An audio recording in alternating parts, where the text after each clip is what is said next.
What's up, everybody? Welcome back to the channel. This is Jake here at Nerd Level Rising. Maybe I should rename the channel to Stress Level Rising because it's been that kind of week, you guys. I haven't been able to read a ton this week. I'm going to go through what I have been reading because what I've gotten to has been fantastic. It's just been less than I really wanted to, but that's okay, right? Sometimes life is just busy that way. I'm in this phase right now where I am in the last year of my PhD, and I'm in the process of figuring out, well, what's the next steps, and starting to apply for jobs is kind of where we're at now. And so for anyone who, if you're not interested in this, that's fine, just skip forward. But for anyone who isn't aware, right, I work in the fitness industry and my PhD is in exercise science. And what I do for that is I do research on muscle growth and strength, and I love it.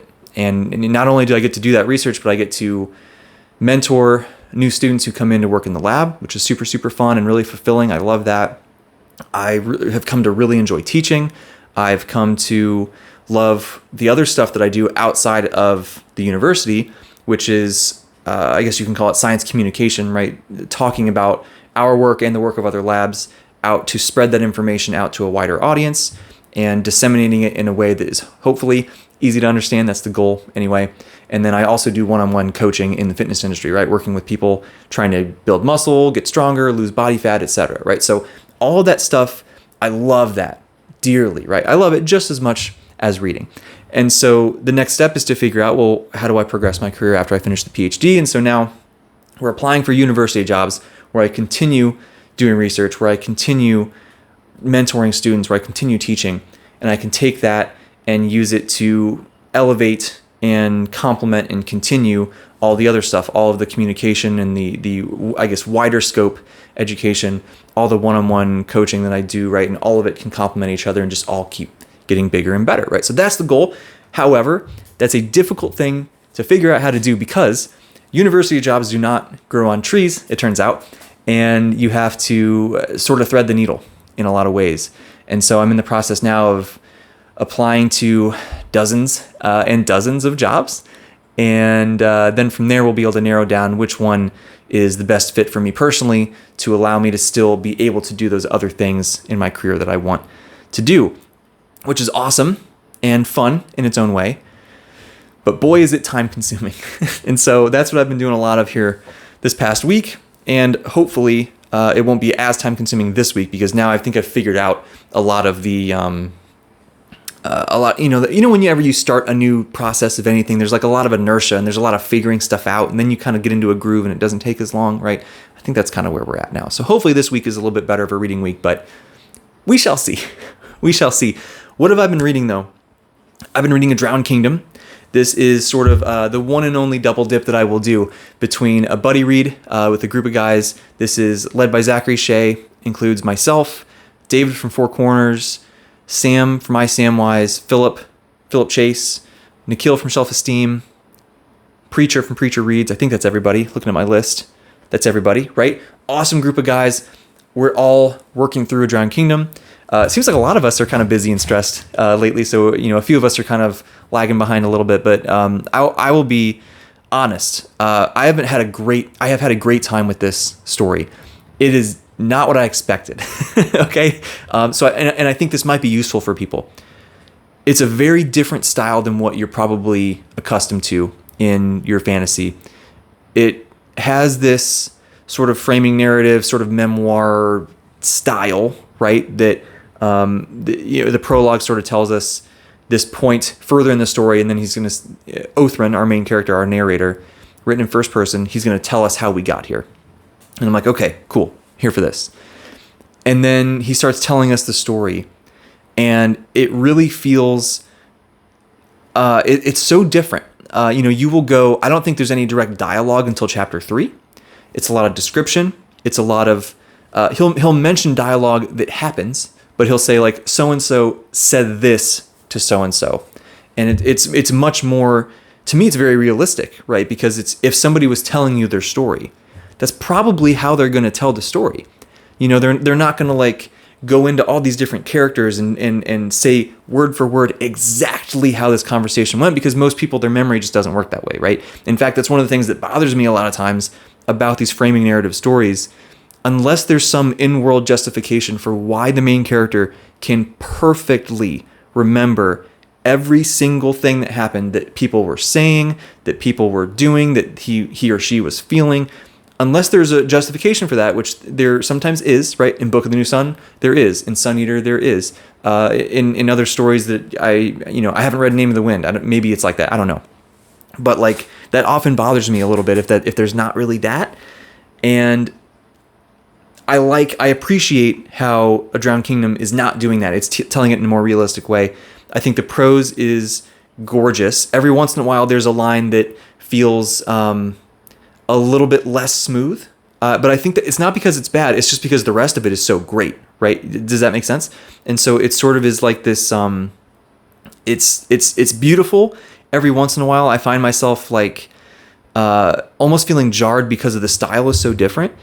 And it feels really old fashioned, the style. I was talking to Shay about this, and he was mentioning how it kind of felt like these really old Greek, like mythical, like the Odyssey, and like what was it?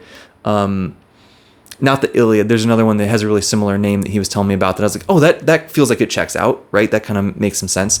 That P.L. Stewart, the author, is sort of evoking a lot of that sort of feeling with this kind of elevated prose and this first-person narration style with this kind of modern fantasy plot that's happening, right? It's really, really cool. I can see some people not vibing with the style. I will be honest about that, right? I'm having a great time. Everyone that I've talked to has really appreciated the story and really enjoyed it and had a great experience with it. But I can totally see how some people are going to bounce off just the style itself. That being said, I'm very interested in the world. I'm very interested in this character of Othrin and how he gets from point A to Z, right? We know Z. I'm really interested in how he gets to that point and how, the story is called A Drowned Kingdom, right? So I want to know how that happens, right? So I'm very interested, and I've been moving kind of slow through it, but man, it's been really, really great. And it's the buddy read with those guys, but this is also the Patreon pick for the NLR book club here for September, October. So we got a handful of other people in the Patreon that we're all reading this together. We're kind of discussing it as we go, and that's been really fun. People are at different points, but it's okay. That's part of the purpose of having 2 months to do this, is that we have more flexibility and we have some time to get to this read. And man, it's been really fun to talk to everybody in there as well. So if you're in the book club and you're watching this, thank you so much for being part of it and for having a good time with me and talking about this cool book.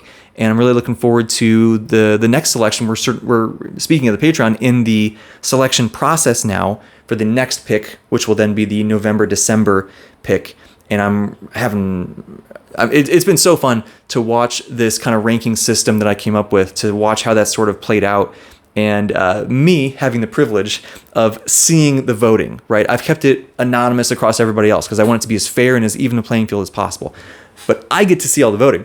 And so I'm seeing, when the first 2, 3, 4 people get their rankings in, and I see like which ones are the most popular choices and which are the less popular choices.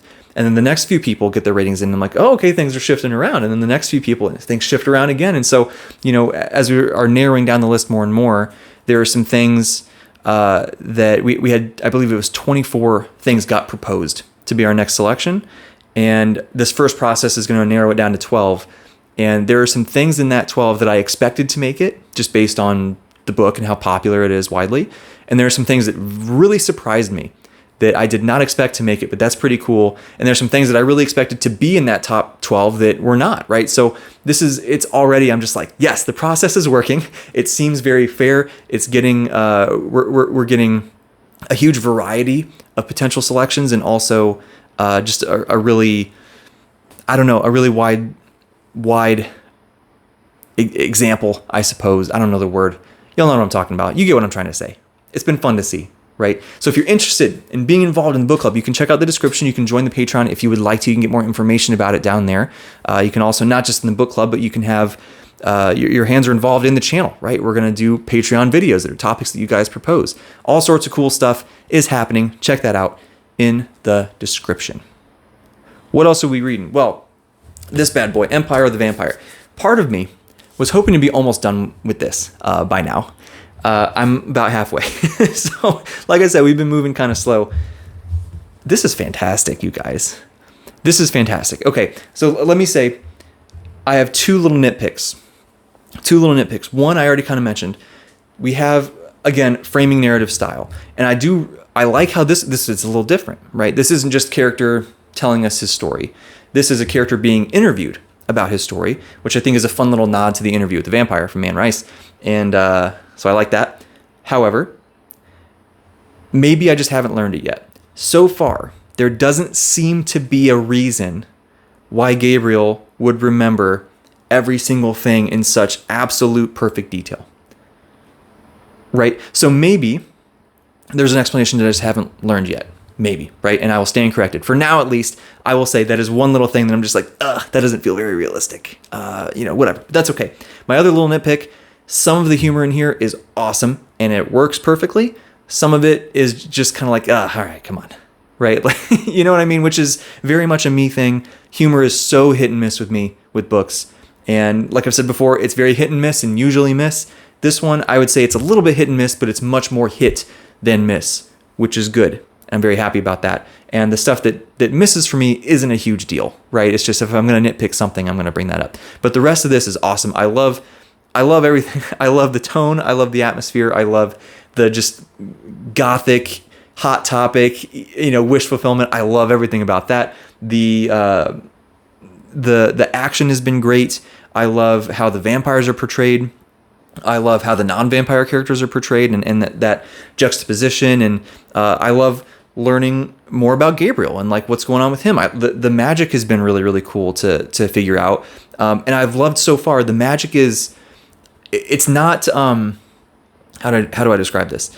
It's sort of right in that sweet spot for me where it's softer, right? Like it's not a video game. It's not Mistborn.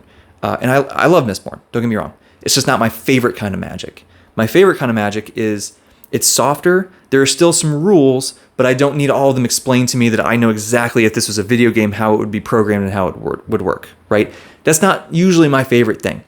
I like this sort of thing where I'm in the world, I'm experiencing the magic. It makes sense to me. I don't have all these like, well, they could just do anything. There's no limitations at all. Like I don't have that concern, but I don't need to know every tiny little thing. Right? So I really appreciate how that's done here. The sex scenes have honestly been great, right? Take that how you will. I just, some people, that kind of thing bothers them a lot. Cool, fair play. I get it, right? That's fine. If you don't want that in your books, totally cool. I have not read many books that has, spicy scenes, shall we say. And honestly, I'm trying to think. There's only been a couple in the Joe Abercrombie books that I've read.